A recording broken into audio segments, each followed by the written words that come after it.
مساء الخير. طبعا انت متفق معايا ان كليه حاسبات ومعلومات المذاكره فيها مختلفه شويه عن اي كليه تانية، وده لان الكليه محصوره في اتجاه كده مش نظري بحت ولا هو برضه تطبيقي بحت. وفي الحقيقه انا مش جاي اقول لك برضه ازاي تعمل جدول وتذاكر ايه اخر الاسبوع وتذاكر اول الاسبوع والكلام ده، لا، اللي انت ماشي عليه امشي عليه. يعني في ناس بتحب المذاكره اللي هي الصم الحفظ، عادي امشي عليه. في ناس بتحب ان هي تطبق وتشتغل، عادي جدا برضه امشي عليه. بقول لك كده علشان دي متطلبات النجاح في الكليه. يعني انت علشان تنجح وتجيب تقدير ده المطلوب منك، فانا ما اقدرش اقول لك ما تعملش غيره. اللي انا جاي اكلمك عنه النهارده هي مذاكره من نوع تاني خالص، مذاكره علشان تنجحك في الحياه العمليه. لما تخلص وتخرج ان شاء الله وتشتغل في اي شركه، مجالاتنا كلها مرتبطه ببعض. يعني اي مجال انت هتشتغل فيه هتلاقيه دايما ليه علاقه بمجالات تانية مختلفه تشتغل معاك في نفس المكان. والفكره ان احنا كلنا بنسلم بعض، يعني ما ينفعش تقول انا ماليش في الحته دي. تعال ندخل في الموضوع على طول عشان ما نتكلمش كتير. كليه حاسبات ومعلومات بتتكون من 3 مراحل، مش هقول لك بقى هي 4 سنين و5 سنين، لا، كل دول ايا يكن هي كام سنه تتكون من 3 مراحل: مرحله تحضيريه، مرحله تاسيسيه، مرحله تخصصيه. كل واحده من دول ليها طريقه مذاكره مختلفه عن الثانيه. المرحله التحضيريه زي الماس والفيزيكس والانجليش، المواد اللي انت قلت عليها انت واصحابك ملهاش لازمه دي. المذاكره اللي انا اقصدها بقى ان انت تعرف ايه لازمه المواد دي. انت عارف ليه مثلا بندرس الماس؟ علشان حاجتين مهمين جدا: كريتيكال ثينكينج ولوجيكال ثينك، ان انت تعرف ازاي تفكر بطريقه نقديه وطريقه منطقيه. هتقول لي ده كلام انش على ورق، هقول لك لا، انت طبعا عارف ان البروجرامنج طريقه تفكير، ما هوش كتابه كود ولا حفظ لغات برمجه. فالتفكير المنطقي بيعلمك ازاي تحلل، ازاي تعرف ده معمول ليه وده ليه وده ليه. التفكير النقدي بيعلمك ازاي تفكر صح عشان تقدر تحل المشاكل اللي ممكن تقابلك. انت طبعا ممكن ما تكونش لامس الموضوع ده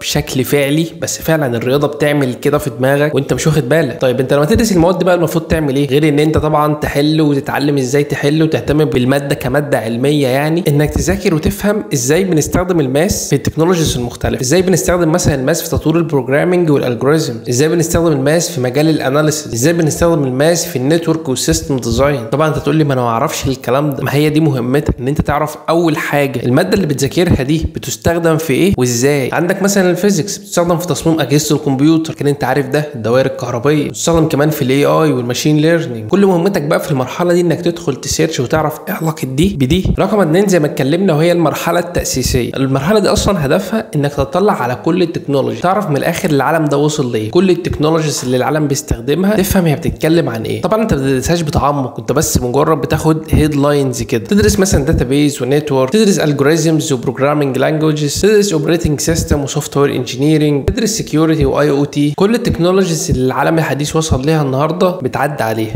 انت مهمتك بقى انك لازم تعرف كل مجال بيتكلم عن ايه. هتقول لي ما الكلام ده هدرسه في الكليه، هقول لك لا، انت لازم تفهم وتدور ازاي بنطبق الكلام ده على ارض الواقع. الموضوع بيختلف. طب هتعرف ازاي؟ هتدخل تدور على كورس متخصص في المجال ده. الموضوع هنا مختلف شويه عن المرحله اللي فاتت. هنا هتلاقي كورسات لكل مجال من المجالات دي، انت بس هتدخل وتاخد البيجنر ليفل. عندك مثلا داتابيز، هتلاقي في الماده الدراسيه كلها بتتمحور حوالين انك تعرف ازاي تكتب شويه كويريز، بس رانك انك بعد ما تخرج تعرف انا بستخدم الكويريز دي اصلا في ايه في ارض الواقع، يعني ايه اهميتها. اقول لك على حاجه كمان، انت اصلا ممكن ما تكونش عارف ايه اهميه الداتابيز في العالم. طب انت تعرف ان الداتابيز دي ليه اهميه تكنولوجيه، اهميه تجاريه، اهميه مهنيه. الداتابيز بتلعب دور مهم جدا في التجاره، زي التجاره الالكترونيه والبنوك والرعايه الصحيه. بتلعب دور مهم جدا في التكنولوجيا، بتستخدم في الذكاء الصناعي والماشين ليرنينج. كمان ليها اهميه كبيره جدا على المستوى المهني، بمعنى ان في مجالات كتير جدا معتمده انك لازم تكون فاهم داتابيز. لما تدخل بقى الكورس وتتعلم وتفهم الموضوع ده ماشي ازاي على ارض الواقع، هتعرف ازاي تعمل ستور للداتا، تعرف ازاي تنظمها، تعرف ازاي تسيرش فيها، تعرف ازاي تحللها. ممكن تكون الكليه بتعلمك كل ده بس انت ما انتش عارف ده بتاع ايه. يعني مثلا هو حد اداك كويري ان انت تعرف ازاي تسيرش جوه تيبل، حلو قوي، بس هل انت تعرف انا ممكن استخدم البحث ده في ايه؟ عمليه البحث دي بتسهل عليا ايه على ارض الواقع. وطبعا الداتابيز ده مثال واحد، كل المجالات اللي احنا قلنا عليها دي تمشي عليها بنفس الطريقه. وزي ما قلت لك الكورسات موجوده على الانترنت بشكل لا حصر له. طبعا كل اللي انا بكلمك فيه ده ملوش اي علاقه بالمجال اللي انت تطلع تشتغل فيه. دي زي ما قلت لك مرحله تاسيسيه، يعني ده الاساس بتاعك، هو ده اللي بيقويك، هو ده اللي بيفرق بينك وبين اي حد تاني. اخر مرحله وهي المرحله التخصصيه، ودي معناها ان انت بتاخد مجال من المجال التاسيسي ده تبدا بقى تتعمق فيه اكتر. تبدا مثلا تتخصص في الاي اي، تتخصص في الماشين ليرنينج، تتخصص في السوفت وير انجينيرنج، تتخصص في النتورك، تتخصص في البروجرامينج. كل التخصصات قدامك تربق منها اللي انت عايزه. هنا انت بتحدد لنفسك تراك معين، انت مش بس هتكتفي انك تاخد نظره عامه او تفهم الموضوع ده ازاي بيتطبق على ارض الواقع، لا، انت لازم انت اللي تطبقه وتعرف اقسامه وابعاده وطريقه شغله والشركات اللي بتشتغل بيها. انت لازم تعرف كل حاجه، ده المجال اللي انت هتطلع تشتغل بيه. انت مثلا خلاص استقريت انك انت تتعلم بروجرامينج، فالبروجرامينج ده موال كبير جدا. هل هتختار انك تتعلم ويب بروجرامينج، موبايل بروجرامينج؟ هل هتختار انك تتعلم فرونت اند ولا باك اند؟ هنا بقى انت لازم تستقر على حاجه معينه وتفضل مكمل فيه، علشان ده طبعا اللي تطلع تشتغل بيه. انا كنت اتكلمت في فيديو قبل كده ازاي تحضر نفسك لسوق العمل، ازاي تعرف تحدد المجال بتاعك. هسيب لك اللينك بتاعه تحت في الديسكريبشن، هو شويه حلقات كده ببص عليهم. في النهايه انا عايز الخص لك فكره الفيديو، هو انك تربط الدراسه بتاعتك بارض الواقع. هتربطها ازاي؟ هتربطها بالكورسات التطبيقيه، هتربطها بالسيرش وفهمك المجال ده ايه علاقته او ايه اسهاماته على ارض الواقع. بالك الموضوع ده بيفتح لك افاق كتير جدا. ممكن حد يجي يقول لي طب انا هستفاد من كل ده؟ انا في الاخر مثلا هشتغل هي وظيفه واحده. انا فاهم اللي بتقوله كويس جدا، ومش هرد عليك بان المجال بتاعك ممكن يكون متعلق بحاجه تانية، لانك ممكن تقول لي مثلا دلوقتي شغال بروجرامنج، ايه علاقه الويب بروجرامنج بمجال السايبر سكيورتي مثلا؟ هرد عليك واقول لك خلي نظرتك بعيده شويه. غير طبعا ان الشخص الفاهم بيفرق في كلامه وبيفرق في توضيحه للامور. قدام شويه لما تشتغل في شركه وتفهم الدنيا وتبدا انت تترقى وتمسك بوزيشنز كويسه، ساعتها تتعامل على سكيل اكبر شويه. يعني ايه سكيل اكبر؟ يعني الشركه اللي انت شغال فيها ممكن تكون عايزه تدخل مجال معين او تستخدم تكنولوجيا معينه موجوده في مجال تاني خالص. واللي احنا عايشين فيه النهارده ده اكبر مثال. معظم الشركات دلوقتي عايزه تمرج الاي اي في شغلها. ينفع انت بقى تيجي تقول انا ماليش علاقه بالاي اي، انا ما بفهمش فيه اي حاجه؟ لا طبعا. لو انت مؤسس نفسك هتلاقيك مش خايف، هتلاقيك مش خايف ان الذكاء الاصطناعي ياخد مكانك مثلا. بالعكس انت هتلاقيك متحمس اكتر، لانك عايز تعرف ازاي تمرج الشغل بتاعك مع الاي اي. حاجات كتير وتفاصيل كتير انت ممكن ما تكونش واخد بالك منها دلوقتي، بس هي مهمه جدا. طبعا انا عارف ان في ناس كانت مستنيه ان انا اعمل لها جدول بقى وازاي تقسم وقتك والشغل ده، بس انا بقول لك عليه ده اهم واخطر من اللي انت بتفكر فيه.